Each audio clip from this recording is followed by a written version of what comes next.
So yun guys, alam niyo ba yung ano ngayon, yung balot na may flavor, yung trending ngayon sa TikTok. So ayan, umorder ako agad para, ito na, the moment of truth. Kita natin kung totoo yun, yung masarap na balot. Ha? So natin, baka kasi dito legit. Balot na may flavor.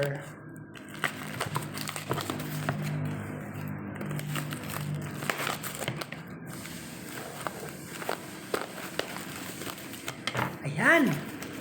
Legit nga. Oh. Pero, iinit muna natin to guys. Iinit muna natin para masarap siguro. Iinit natin konti, no? Mamaya, ipapasok ko yun, no? Order na kayo dyan sa may yellow basket ko, yun, no? Ayan.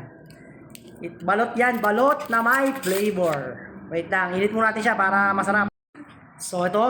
Mainit na. Guys, may flavor yan. Siguro sumaparas to kasi pula eh. Titikman natin yan, guys, ha? Order lang kayo dyan. Matagal na expiration ito. Tingnan nyo, 2026 pa expiration yan. Tikman natin. For the moment of truth, kung totoo siyang masarap. Yan na. Binuksan na. Binuksan. Ay, balot talaga siya. Legit. Sabaw. Aroy, balot talaga. Sarap. Sarap, guys. Balot nga. Dami sabaw. Meron ang balot na pagkarami namin sabaw. Balot nga.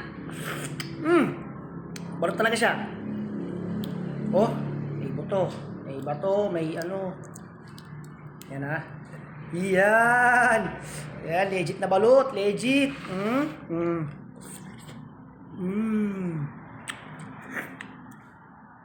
Legit guys. Order na kayo dyan sa may yellow basket. Nalo to.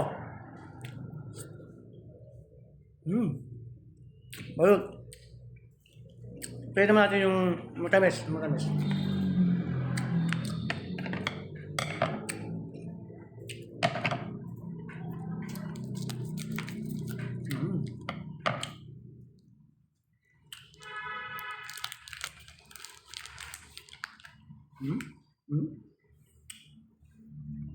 Flavored balot.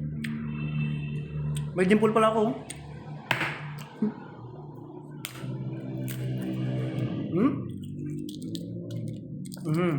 Legit talaga. Oh, kami sabaw. Parang paksiw. Gusto nyo? No way.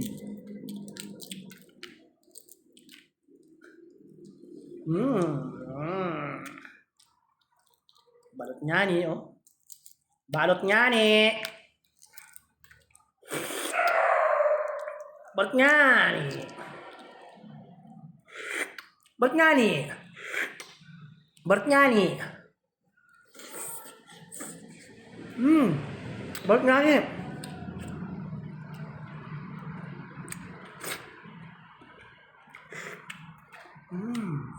Balot nga ni. Apang hinintay nyo guys. Order na kayo. Yung sa yellow basket. Yun lang. Mabilis yung dumating. Mga 2 araw lang. Thank you.